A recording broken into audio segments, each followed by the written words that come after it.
Сәлеметсіздер ме? Мен 11 Б сынып оқушысы Жуанышева Аяжан Қайратқызы. Бүгін бізде қонақта ұлттық тестілеу орталығының Қарасай ауданы бойынша филиалының басшысы, кәсіби бағыт-бағдар беруші Еркинбаева Назгүл Аблеевна. Қош келдіңіз. Сәлеметсіздер ме? Үлкен рахмет. Менің сізге ең бірінші қоятын сұрағым, тәжірибелі маман ретінде айтсаңыз, қазіргі таңда оқушылар көбінесе қай пәннен уақыттарын жоғалтып алады және қай пән бойынша олар уақыттарын тиімді пайдалану қажет? Енді бұл үлкен кешенді сұрақ. Бүгінгі таңда мен мына мәселеге тоқталғым келеді. Жалпысында ұлттық бірыңғай тестілеу дегеніміз не? Бұл жоғарғы оқу орынға түсетін емтиханның бір нысаны. Енді ұлттық бірыңғай тестілеуге үлкен дайындықпен келеміз. Солай ғой. Енді сіздің сұрағыңызда қалай уақытты тиімді бөлу керек дейсіз, иә? Мен қалай уақытты жеткізуге болады деген сұрақ. Мен оған былай деп тоқталар едім. Жалпысында уақыт менеджмент деген түсінік бар, білесіз ғой. Бізде балалар қандай қателіктер жібереді? Мен оны күнде көріп жүрмін. Қазақта бір сөз бар: құлақ алдайды, көз сендіреді дейді. Мен сондықтан қазір көріп жүрген мысалдар арқылы жеткізгім келеді. Мысалы, көп балаға қандай жағдайда уақыт жетпейді? Ең бірінші, баланың күнделікті режимі сақталмағанда. Мысалы айтайын, осы жолы қыстық тестілеу уақытысында мынандай оқушылар болды. Ұйқысы қанбаған, ұйықтап отырады. Мысалы, берілген 4 сағат болса, соның 30-40 минутын ұйқымен өткізетін балалар бар. Қалғып отыратын, мүлгіп отыратын. Олармен кейде тұрғызып алып, барып бетін жудырамыз, су береміз, сергіту жаттығуын жасаймыз. Сөйтіп отырып, бала өзінің берілген 4 сағатын 30-40 минутын жоғалтып алады. Әрине, тестілеуді сұрақтарына жауап беруге уақыты жетпейді. Бұл салдары не? Бұл қайдан шығады деген сұрақ туындайды. Сонда білсеңіздер, Азамат Скаков деген коуч бар, үлкен ғалым жігіт бар, осы саланы зерттеп, жалпы адамның уақытын дұрыс пайдалану жайлы зерттеп жазып жүрген. Соның «Сен» деген кітабында мынандай түсінік бар: алтын уақыт деген. Ол не деген сөз? Яғни адам сағат 10 мен түнгі 2-нің арасында адамның ағзасында ағза бөлінеді, ағзасында мелатонин деген гормон бөлінеді. Бұл мелатонин деген гормон не істейді? Ол сіз терең ұйқы фазасына кеткен кезде сіздің ағзаңыз тазалайды. Былайша айтқанда, жуып шайып шығады деген сөз ғой. Ал енді сіз дұрыс уақытында ұйықтамағаннан кейін, ол мелатонинді ағза энергия үшін қажет екен дейді, энергия бөліп жүреді, ұйқымыз шарттай ашылып, түнде энергиямыз тасып, оқып, ұйқымыз келмей қалатын содан. Енді бұның қандай салдары бар дегенге келетін болсақ, түнгі ұйқысы дұрыс болмаған адамның ертеңгісін 25% миының жұмыс істеу мүмкіншілігі төмендейді екен, қабілеті. 14% есте сақтау қабілеті төмендейді екен. Сіз ойлаңыз енді, сіз ұлттық бірыңғай тестілеуге келдіңіз, ұйқыңыз қанбаған, есте сақтау қабілетіңіз төмен, миыңыздың жұмыс істеу қабілеті төмен түсіп кетті. Әрине, сіздің уақытыңыз жетпейді, ұтыласыз. Сондықтан да мен балаларға айтар едім, тестілеу келетін ата-анаға, балаға, ұлттық бірыңғай тестілеу болатын күні бір күн бұрын жақсылап демалу керек. Ұйқыны қандыру керек. Ертеңгісін жақсылап тамақтанып келу керек. Сол уақытта уақыт менеджмент сақталады. Екінші мәселе, неге уақыт жетпейді? Мысалы, мынандай бала болды бізде, түлек болды. 107 бала алды, бірақ сертификат жарамыз. Неге? Себебі математикалық сауаттылықтан шекті 3 балды алған жоқ. 2-ақ бала болды. Енді ол шыққанда кәдімгідей күйзеліспен шықты ол бала. Үлкен бала алды, бірақ жарамсыз. Біз психологымыз бар, мен бар, баламен түсіндіру жұмысын жүргізіп, сол жерде оның проблемасын өңілдік. Сонда қандай жағдай болған? Ол математика мен физика пәні таңдау пәні екен, соған бүкіл берілген 4 сағаттың 3,5 сағатын сол 2 пәнге жіберген. Сөйтеді, математикалық сауаттылыққа келгенде уақыты жетпей қалады. Яғни, бала уақытты дұрыс пайдалану мәселесін білмей тұр. Кіргеннен кейін сіз қай пәнге қанша уақыт қалдырасыз? Қиыннан бастайсыз ба, оңайдан бастайсыз ба сұрақтың? Болмаса, мына пәнге 30 минут, мына пәнге 40 минут, мына пәнге 20 минут қалдырам деп есептеп шығасыз ба? Енді бұл жерде мынандай бар. Ұлттық бірыңғай тестілеуге дайындалғанда жоспар мен жүйе керек. Солай ғой. Мысалы үшін сіз бағдар тестілеуге келетін кезде бұл уақытты дұрыс пайдалану, ол тестілеуге дейінгі істеген жұмысыңызға тікелей байланысты. Егер сіз жоспарды дұрыс құрып, жүйелі түрде дайындалып, уақытты байқау тестіне келгенде былай бөлем деп өзіңіздің кәдімгідей бір әдісіңіз болса, сізге уақыт былайша айтқанда жетеді. Себебі сұрақтардың спецификасы дегенді білесіз ғой, сол жерде жазылып тұр. Әр сұрақты шешуге 2 минут уақыт беріледі. Сонда ғылыми түрде дәлелденді, сіз 4 сағатта барлық сұрақтарға жауап беріп шығуыңыз керек. Бүгінгі таңда осы мәселелерге байланысты уақыт жетпей қалып жатады. Тағы да бір үшінші мәселе бар. Бұл психологиялық дайындығының төмендігіне байланысты. Мысалы, мынандай бір оқушы болады, түлек болады. Келді, өзі қобалжып келді, өзі тумысынан қорқақтау. Болмаса мынандай бәріңде мынандай не бар, шаблон бар, іліп алған мойындарына. Бұл сыртқы қоғамның әсері. Бұл бала жақсы оқиды. Мысалы, Аяжан жақсы оқиды, сен 100 балл алуың керек. Сол шаблон сіздің мойныңызда ілініп тұр. Үйден шыққанда сіз солай қобалжып шықтыңыз. Тамақ ішкен жоқсыз, ұйқыңыз қанған жоқ. Кетіп бара жатып, оған плюс мамаң айтты, балам, бәленбай сом саған төлеп жатырмыз, теңге курсыңа, енді сен 100 балл алып келуің керек деді. Сол ярлықпен келдіңіз, сіз қандай үреймен келдіңіз? Келгеннен кейін ана жердегі ұлттық тестілеу орталығының өзіндегі ішкі жағдайдың өзі сізге үрей туғыза бастайды. Ол жерде біз металл іздегішпен іздейміз, Face ID-ге тұрғызып, өзінің процедураларын жасап кіргіземіз. Ол жерде тағы бір үрейленесіз. Өйткені сіз психолог туралы дайын емессіз. Тестілеуге кірдіңіз, мысал үшін, ең қиын аштыңызда ең бірінші сізге қиын сұрақ келді. Бітті, сіз ішкі стресске түсесіз. Болды, мен дайындығым дұрыс емес, мен ұлттық бірыңғай тестілеуді тапсыра алмаймын. Одан кейін екінші сұрақты ашасыз, тағы қиындау сұрақ кездесіп қалды. Сол кезде не істейді? Ішкі қобалжу көтеріледі да, сондай бала болды. Қобалжыған соншалықты ауыра бастады. Бұл жерде енді медицина қызметкерін шақырамыз, ол баламен жұмыс істейміз, нашатыр ескетеміз, сөйтеміз, бүйтеміз, тағы да не істеді? Уақыт кетті. Қорқыныш пен үрейді жеңіп, психологиялық мықты дайындықта келген бала уақытын жоғалтпайды. Солай ғой. Бұл жерде уақытты дұрыс пайдалану үшін жүйелі, жоспарлы түрде дайындалып, психологиялық жақсы дайындықпен келген бала уақытын тиімді дұрыс пайдаланады деп айтқым келді. Ұлттық бірыңғай тест ұсынатын тренажерлерден бөлек қандай қосымша платформаларға сенуге болады? Енді мен бұны былай деп ашқым келеді, Аяжан. Біріншіден, барлық балаларда мынандай тенденция бар. Тек курс алу керек. Или бір платформадан оқу керек. Ақша шығару керек. Өзіне сенбейді, басқа бір адамның саған үйретеді деген адамның потенциалына сенеді. Енді мен бұл жерде былай ашық айтқым келеді. Ұлттық тестілеу орталығының тренажерынан артық керемет дүние жоқ деп айтсам болады.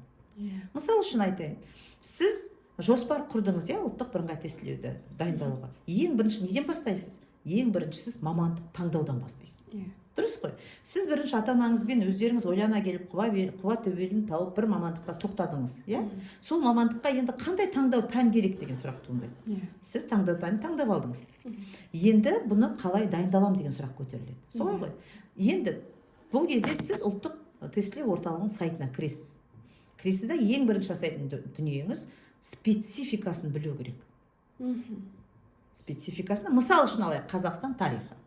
Қазақстан тарихының спецификасында, мысал үшін, былай деп тұр. Ол жерде 7 бөлімнен тұрады спецификасында.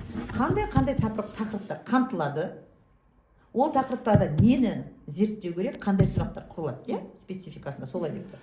Одан кейінгі екінші дүние спецификасын біліп алдыңыз. Енді ары қарай не істейсіз? Спецификасында жазылып тұр. Кез келген сұрақтың 50% оңай сұрақтар. 20%, 30% орташа деңгейдегі сұрақтарда, 20% өте қиын сұрақтар деп. Өте болғанда жаңағы 20% әсіресе алтын белгімен бітіретін жоғары деңгейдегі білім алып жүрген, өзін солай деп санайтын балаларға, мысалы үшін аналитика жасай алатын, жаңағы салдарын, себебін анықтай алатын, логикалық ойлау қабілетін қосу керек сұрақтарда олар. Сонда фильтрдан өткізіп ойлану қажет ететін сұрақта 20%. Енді сіз біліп алдыңыз, 50% оңай сұрақ, 20% орташа деңгей, 30% орташа деңгейдегі, 20% жоғары деңгейдегі сұрақтар. Енді ол жер жазылып тұрады. Мысалы, тест тапсырмасы 20 болса, оның 10 сұрағы бір дұрыс жауап. Тест мысалы үшін спецификасын жазылып тұр. 5 бір дұрыс жауаппен 2 контекстке жауап беруің керек, иә? Болды, сен анықтап алдың Қазақстан тарихын. Оның спецификасын біліп алдың. Ол жерде жазылып тұр. Әр сұраққа 2 минут уақыт беріледі. Спецификаның ішінде жазылып тұр. Енді біліп алғаннан кейін келесі қадамың қандай? Енді оқулықтар тізбесін іздеуің керек. Тұр ғой, иә? Ол жерде оқулықтар тізбесі деген не? Мысалы үшін Қазақстан тарихына дайындалу үшін сіз мынанша оқулықты жинап алуыңыз керек. Жазылып тұр. 6 сыныптан 11 сыныпқа дейінгі оқулықтардың тізімі. Ол жерде авторы кім, қай жылы, қай баспадан шыққан, соның бәрін жинап алсаңыз, міне, яғни сұрақтар осы оқулық тізбесіндегі оқулықтардан келеді деген сөз. Үшінші бір тренажері бар, ол не деген сөз? Ол вариант талдау, нұсқа талдау. Нұсқа беріледі. Мысалы, сіз мына специфика, мына тақырыпты оқыдыңыз ба, оған арналған нұсқалар бар. Нұсқа талдау. Енді келесі бір тренажер сатысы бар, ол не деген сөз? Ол қосымша қандай білім алуың керек? Яғни Қазақстан тарихында не дейді? Тарихи жылдардың несі бар? Хронологиясы бар. Сіздер не деп айтып алғансыздар оны? 100 дата. Міне сізге Қазақстан тарихына дайындалу үшін ұлттық тестілеу орталығының сайтына кіріп, осы бағдарламамен сіз жұмыс жасаңыз, жақсы бір ұстазыңыз болса болды. Басқа ешқандай платформа іздеудің қажеті жоқ. Қазіргі біздің қоғамда, біздің оқу нарығында көптеген ақылы платформалар, көптеген ақылы кітаптар. Мен сізге мынаны үйретемін, оны былай жасайсыз, оны былай жасайсыз. Сіз менен оқысаңыз 140 балл аласыз деген жарнамалар өте көп. Солай ғой, бірақ соның бәрі айналып келгенде осы ұлттық тестілеу орталығының осы өзінің жасап қойған бағдарламасын пайдаланып сізге білім береді. Енді мен мына платформаны айтуым келеді. Edusер деген бар платформа, білесіз, сол бүгінгі таңда жақсы платформаның бірі. Ол жерде әсіресе мамандық таңдауға. Енді ұлттық тестілеу орталығының сайтында Edu Navigator деген платформа іске қосылды. Бұл да өте жақсы платформа мамандық таңдауға әсіресе.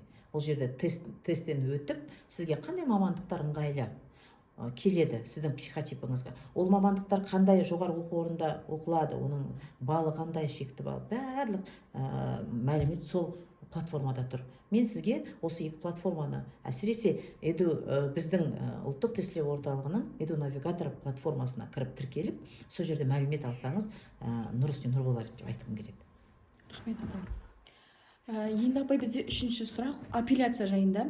Апелляция беру кезінде оқушылар көбіне қандай қателіктер жібереді және сол ұпайларын қалай қорғап қалуға болады? Енді апелляция деген балам, бұл адамның құқығы, иә? Барлық сұрақтарды адам жасайды, компьютер саралайды, қате кетуі мүмкін. Сонда бұл адамның азаматтық құқығын қорғау мәселесі бұл біріншіден. Енді апелляцияның ереже бойынша білесіз, екі түрі бар. Біреу техникалық апелляция, біреу мәтініне байланысты апелляция. Техникалық апелляция дегеніміз, мысал үшін сұрақта сызбамен, формуламен, мысалы картинамен жұмыс жаса деп, сол болмай қалса, көмескі көрініп қалса, сөйлемнің бір сөзі мүлдем түсіп қалса, бұл техникалық апелляция болып есептелінеді. Яғни бұл тестілеудің барысында беріледі. Тестілеудің барысында сондай сұрақтар келсе, бірден техникалық апелляция берсеңіз болады, ол сұрақ орнына қойылады. Екінші апелляцияның түрі бұл мәтініне байланысты. Яғни тестілеу барысында мынандай сұрақ кездессе, мүлдем дұрыс жауап жоқ. Берілген нұсқаларда. Болмаса, бір дұрыс жауап бар жерде бірнеше дұрыс жауап бар. Дұрыс жауап кодымен сәйкес келмейді, мәтіні дұрыс құралмаған деген сұрақтар кездессе, оны сіз есіңізге сақтап, болмаса қағазға, алдыңызға берген қағазға жазып алып, тестілеу аяқталғаннан кейін нәтижеңізді көресіз ғой. Нәтижеңізді көргеннен кейін сізге 10 минут уақыт өзіңіздің нәтижеңізбен танысуға беріледі. Ереже бойынша. Сол 10 минуттың ішінде сіз апелляцияға берем деп шешсеңіз, жоғары жағында бағдарламада бастырма бар, апелляцияға өтініш беру деген. Соны бассаңыз, 30 минут уақыт сізге апелляция беруге беріледі. Яғни апелляцияны сол тестілеудің барысын, тестілеу тапсырып отқан кабинетте сол компьютермен беруіңіз керек. Түсіндіңіз ғой? Тестілеуге апелляция берген кезде сіз енді оны мотивация жазасыз. Не үшін? Бұл тестілеудің дұрыс жауабы жоқ. Соны құрап жазып, оны негіздеп, сөйтіп барып апелляцияға бересіз. Апелляцияға бергеннен кейін сіздің жауабыңыз сіздің жеке кабинетіңізге келеді. Оған дейін сертификат шықпайды. Енді бұл жерде балалардың жіберетін қателігі қандай? Түсіндіру жұмысын дұрыс түсінбей қалады, кейде ережені дұрыс естімейді, оқымайды, кезекші мұғалімнің түсіндіру жұмысын мұқият көңіл қойып тыңдамайды да тестілеуді мүлдем жауып кетеді. Апелляциясыз тестілеуді аяқтау деген бастырманы басып басты бетке шығып кетеді да далаға шыққаннан кейін 10-15 минуттан қайтып келіп тұрады, мен апелляция беруім керек еді деп. Сіз бағдарламаны жауып қойғаннан кейін болды, сіз тестілеуге апелляцияға бере алмайсыз. Осы мәселені бала мұқият білуі қажет. Енді сізге келесі сұрағым, шекті балл жайлы айтып өтсеңіз. Енді бұл шекті балда біз тек қана ойлаймыз, ұлттық бірыңғай тестілеудің пәніндегі шекті балды алсақ болды деп көп оқушылар солай ойлайды. Шекті балдың өзінің бірнеше түрі бар. Бірінші ұлттық бірыңғай тестілеудегі шекті балл. Білесіз ғой, әр пәннің өзінің шекті балы бар. Мысалы, оқу сауаттылығы мен математикалық сауаттылықта 3 балл жинасаңыз, сіз шекті балды өттіңіз. Қазақстан тарихы мен таңдау пәніндегі 5 балл жинасаңыз, сіз шекті балды өттіңіз. Жалпы балл 50 балдан асса, 50 балл жинасаңыз, сіз университеттердің, жоғары оқу орнының ақылы факультетіне оқу мүмкіншілігіңіз болады. Солай ғой. Ал екінші шекті балл мемлекет қойған шекті балл. Бүгінгі таңда ең жоғарғы шекті балл бұл педагогика және құқықтық саласына 75 балл жоғарғы шекті балл болып тұр. Екінші шекті балл бұл мысалы үшін ұлттық университеттер бар ғой. Мысалы Қазақ ұлттық университеті, Алматы педагогикалық ұлттық университеті, соларға түсу үшін сіз кем дегенде 65 балл жинауыңыз керек. Енді бұдан екінші түрі бар шекті балдың, бұл университеттер өздері қоятын ішкі шекті балы бар. Мысалы, биыл естіп жатсыздар ғой, осы қазір мен де өзім инстаграмыма салып жатырмын, барлық университеттер өздерінің шекті балын жариялап жатыр. Мысалы үшін СДУ университеті 120 плюс деп қойды, кейбір мамандықтарына. Кейбір мамандықтарына 100 плюс қойды. Ал енді тек ақылы факультеттің өзіне 100 адамнан артық алмаймыз деді. Сонда шекті балдың сіз балл алғанда барлық параметрі шекті балдың келіп тұр ма, осыны анықтауыңыз керек. Грантқа түсу үшін, мысалы, кейбір мамандықтарға 125 плюс керек. Өте қазіргі таңдағы атақты мамандықтарға, факультеттерге. Ал кейбір жай университеттерге түсу үшін, жоғары оқу орындарына түсу үшін 50 балды, шекті балды жинасаңыз жетіп жатыр. Сондықтан осы шекті балларға өте мұқият қарау керек. Енді грант мәселесіне баратын кезде сіздер өз мамандықтарыңыз зерттейсіздер ғой. Мысалы, мұғалім болатын мамандыққа баратын болсаңыз, сол мысалы үшін ағылшын тілін пәнінің мұғалім болсаң, шекті балл қандай болды былтыр грантта? Соны анықтап алуыңыз керек. Ол мына университетке түскіңіз келсе, ол университеттің шекті балы қандай болды? Соны анықтап алуыңыз керек. Содан кейін барып, жаңағы конкурсқа түсетін кезде сол шекті балыңыз келіп тұрған университетті таңдау мүмкіншілігіңіз болады. Биылғы тест тапсырмаларында өткен жылмен салыстырғанда контекстік сұрақтар үлесі қанша пайызға артты? Енді бұлай, бұл сұрақ контекстік сұрақтардың пайызы артпайды. Себебі не? Ұлттық тестілеудің өзінің форматы бар. Білесіз, мысалы форматта таңдау пәнді алайықшы. Мысалы, бір таңдау пәнде 40 тапсырма бар, 40 тапсырманың 25-і бір дұрыс жауап берді. Дұрыс қой. Одан кейін 5 тапсырма контекстік сұрақ. Болды. Сол 5 тапсырма контекстік сұрақ қалып отыр. Солай ғой. Одан кейін барып сәйкестендіруге арналған 5 тапсырма, 5 тапсырма бірнеше дұрыс жауап берді. Сонда мен сіздің бұл сұрағыңызға контекстік сұрақтардың пайызы көтерілген жоқ. Сол 5 контекстік сұрақ қалып тұр. Жауап нұсқаларының арасында қандай да бір заңдылық бар ма? Мысалға, ең ұзын жауап дұрыс болады деген миф сіз үшін қаншалықты шындық? Мен бұл жерде былай айтқым келеді маған. Ұлттық бірыңғай тестілеуге келген кезде мифқа емес, білім мен стратегияға сеніп келу керек. Солай ғой? Енді балалардың арасында қалыптасқан мынандай түсінік бар. Ұзын сұрақ болса, ол дұрыс жауап болып келеді. Ол олай емес, олай деп қарауға болмайды. Бұл жерде тұрақты ереже жоқ.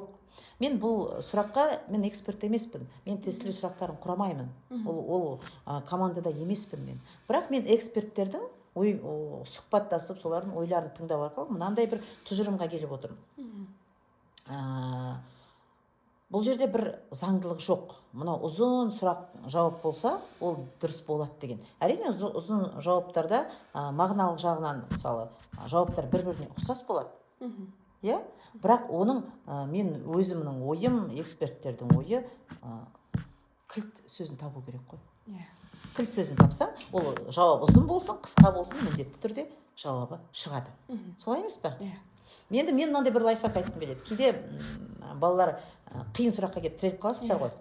Қатты қиын сұраққа келіп тіреліп қалдыңыз, бітті, ішкі стресс басталды, мен мына сұрақты білмеймін, енді қайтып өтіп кеттіңіз.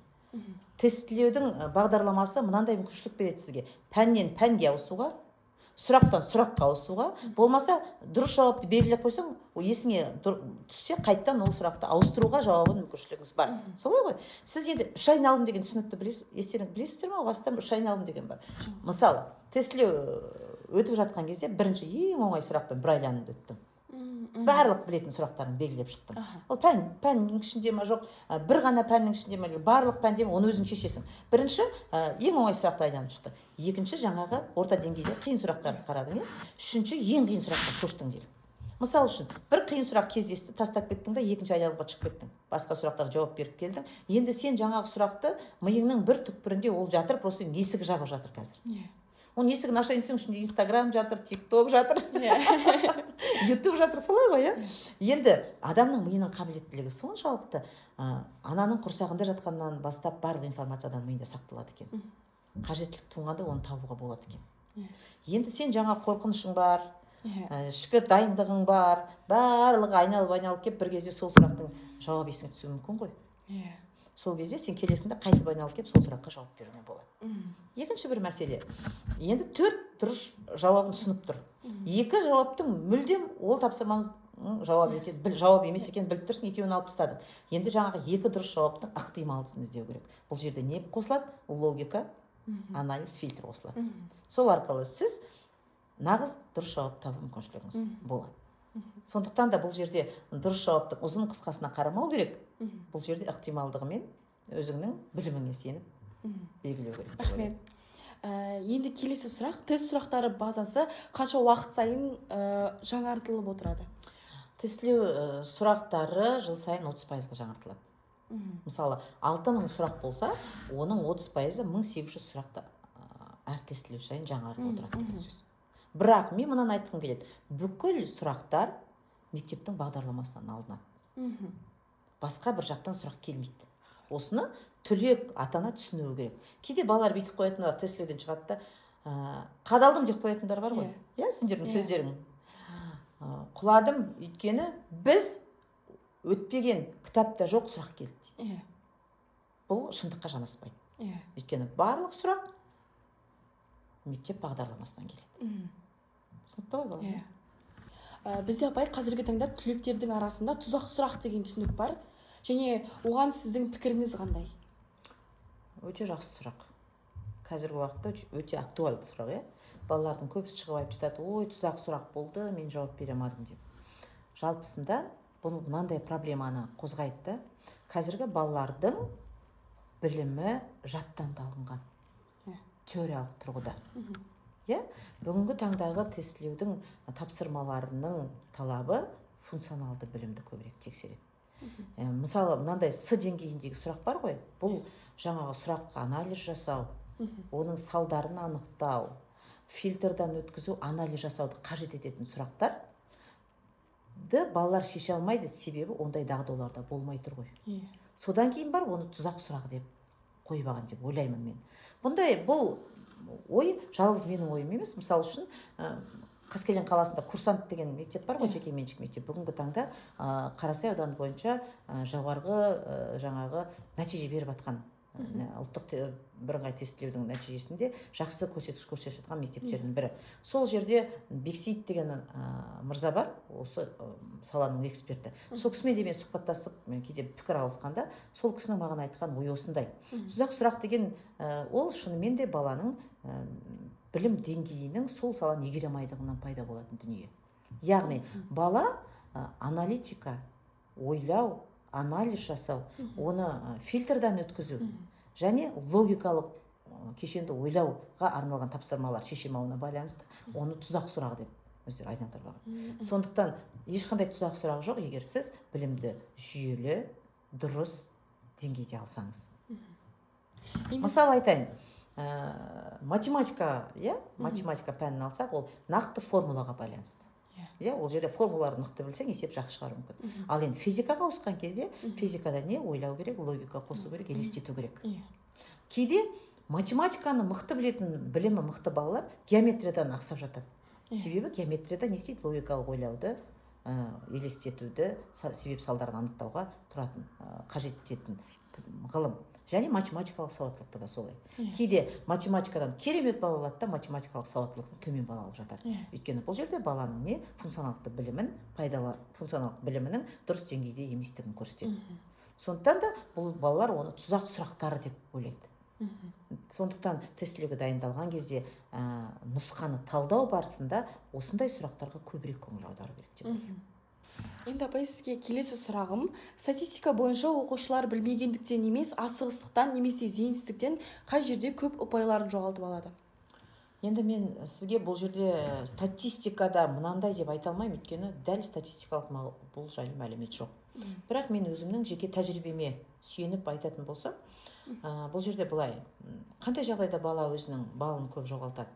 Бірінші, нақты методикасы болмағаннан кейін әдісі, мынандай болып дайындалып келіп, былай тестілеуді жазам деген нақты методикасы болмаса, екіншіден, көбісі бұл жерде білмегеннен емес, мәтінді мұқият оқымағаннан кейбір балдарын жоғалтады.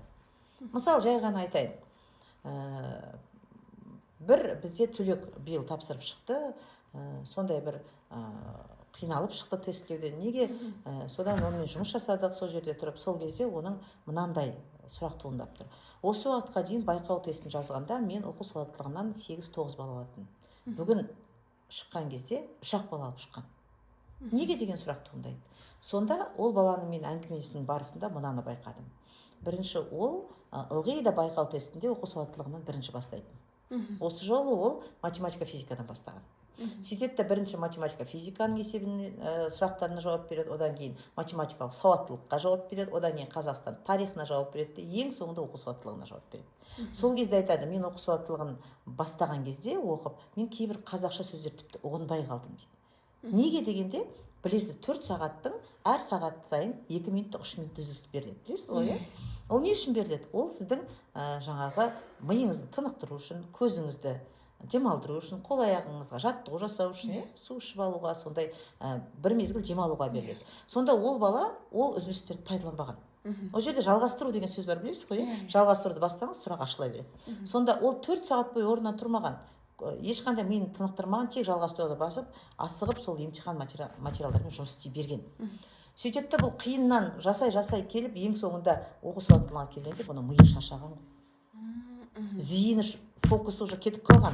Зейіні шоғырландыра алмайды бала. Енді оқып отқан дүниесін түсінбей отыр.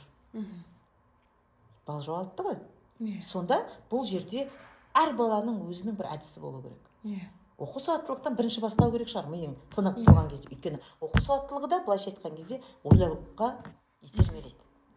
Ойлану керек, логиканы қосу керек деген сияқты. Бұндай ситуация бар. Одан кейін көп қате балалар берілген тапсырмада кейбір сөздердің мәнін білмейді, мағынасын түсінбейді. Ол қайдан шықты? Ол баланың көп кітап оқымайтынынан. Мысалы үшін, ат әбзел деген сөз түсінбейтін балалар отырады. Апай, мына сөздің мағынасын айтып жібересіз ба деп. Болмаса, еңіске түсті деген сөздің мағынасын ұқпайды. Неге? Ол күнделікті тіршілікте пайдаланудан шығып қалған сөздер шығар, көп пайдаланбайтын шығар. Сондықтан оны білмейтін шығар. Ал егер кітап оқыған, өресі көкжиегі кең бала, ол сөздің мағынасын ұғады, өзіне бір ұпайды болса да жоғалтпайды. Сондықтан да мен айтар едім, жалпысында ұпайды жоғалтпау үшін ең бірінші фокусты дұрыс бұру керек. Ұлттық бірыңғай тестілеуге кіргеннен кейін зейініңді шоғырландыру керек, фокусыңды дұрыс бұру керек, асықпау керек, әр мәтінді дұрыс түсініп оқу керек деп ойлаймын. Аспау керек, саспау керек, психологиялық күйзеліске ұшырамай, ішкі мотивацияңды дұрыс ұстасаң, өзіңіздің біліміңізге сенсеңіз, ұпай жоғалтпайтыныңыз сөзсіз. Рахмет. Енді апай, сізге тағы сұрағым, мен өзім тіл әдебиет пәнін таңдап отырғандықтан мен үшін қызық дүние, қазтест тапсырған жеңілірек пе, әлде УБТ форматы қазтестке қарағанда жеңіл болып келе ме? Бұл өте бір қызықты сұрақ болып тұр. Мен сізге эксперт ретінде бұл сөзді мен сізге жауап бере алмаймын. Дәл қайсысы жеңіл екен. Ол адамның өзінің білімі мен қабілетіне, өзінің танымына байланысты дүние. Бірақ қазтест тапсыру менің ойымша бір шетінен дұрыстама деп ойлаймын. Себебі сіз қазтестті бірнеше рет тапсыру мүмкіншілігіңіз бар. Қазтест 7121 теңге тұрады, егер мен шатаспасам. Сізде қазір алдыда 2-3 ай уақыт бар, жазғы тестілеуге дейін. Соға дейін сіз бірнеше рет тапсырып С1 деңгейіндегі сертификат алсаңыз, сіздің 50 балл қалтаңызда болады. Сіз тестілеуге кірген кезде ешқандай стресске түспей, қазақ тілінен 50 баллды алып отырсыз деген сөз. 50 балл болса, сізде сертификат болса, сіз ұлттық бірыңғай тестілеуге кіргенде қазақ тілінен тест тапсырмасаңыз болады. Яғни сол 4 сағат уақытты 5 пәнге емес 4 пәнге пайдалануға болады. Бұл да бір лайфхак. Сондықтан да бұл мәселенің сізге қаншалықты қажет, қай саласы бағыты дұрыс екен өзіңіз таңдап аласыз. Түсіндім. Сізге тағы сұрағым, биылғы ұбт жүйесі өзгеріске түсе ме және болашақта қандай емтихан түріне өзгеруі мүмкін? Жақсы, өте актуалды сұрақ, бұл биылғы. Биылғы жылы ұлттық бірыңғай тестілеу ешқандай өзгеріске түспейді. Осы формат сақталады, осы форматында тестілеу өтеді. Енді білесіздер, біздің мемлекетіміздің саясаты бойынша бұл ұбт, ұлттық бірыңғай тестілеу, халықаралық деңгейде мойындалған емтиханға айналдыру міндетін қойып отыр. Неге? Мысалы, өткенде ғылым және жоғары білім министрі саясат Нұрбек подкаст берді, осылай сұхбат берді. Сол кезде ол кісі айтып жатыр, Қазақстанға әлемдік деңгейдегі мықты 26 университеттің филиалын алып келіп ашып жатыр. 5 шетелдік үлкен университет келіп өзінің кампусын салды. Бүгінгі таңда 35 мың шетел университеті Қазақстанда, студенттері Қазақстаннан білім алып жатыр. Яғни, осы Қазақстанда білім хабын ашқылар жасағылар келіп жатыр. Яғни, Орта Азияда жоғарғы білім беретін үлкен бір мемлекетке айналдырғысы келіп жатыр, біздің Қазақстанды. Осыған байланысты үлкен жұмыстар жасалып жатыр. Мысалы үшін, ETS деген америкалық SAT, TOEFL-ды негізін қалайтын, солармен жұмыс жасайтын компаниямен біз келісім шарт жасап, біздің министрлік ынтымақтастық негізінде жұмыс жасап жатыр. Екінші бір компания EQA деген компания, бұл Ұлыбританияның компаниясы, тоже дәл осы тестілеу жүйесінде үлкен тәжірибесі бар компания. Солармен де келісім шарт жасап, қазір олармен де ынтымақтастық саласында жұмыс жасап жатыр. Және Россияның үлкен бір жоғарғы экономика мектебі деген институты бар. Дәл осы тестілеу сұрақтарын талдайтын, тестілеу сұрақтарын құратын үлкен институт. Сол институтпен де осындай келісім шарт жасап ынтымақтастық жұмысын жүргізіп жатыр. Осы компаниялар арқылы қазіргі ұлттық бірыңғай тестілеудің сұрақтарының валидностін дейді, өзінің міндетін дұрыс атқарып тұр ма, соны тексеріп, зерттеу жүргізіп жатыр. Болашақта бұл жұмыстың барлығы ұлттық бірыңғай тестілеуді әлемдік стандарттарға сай қабылдау емтиханына айналдыру үшін жасалынып жатқан жұмыс. Енді Саясат мырзаның айтуы бойынша, ресми сол кісінің мәліметі бойынша 5 жылдың ішінде ұлттық бірыңғай тестілеу түбегейлі өзгеріске түсуі мүмкін.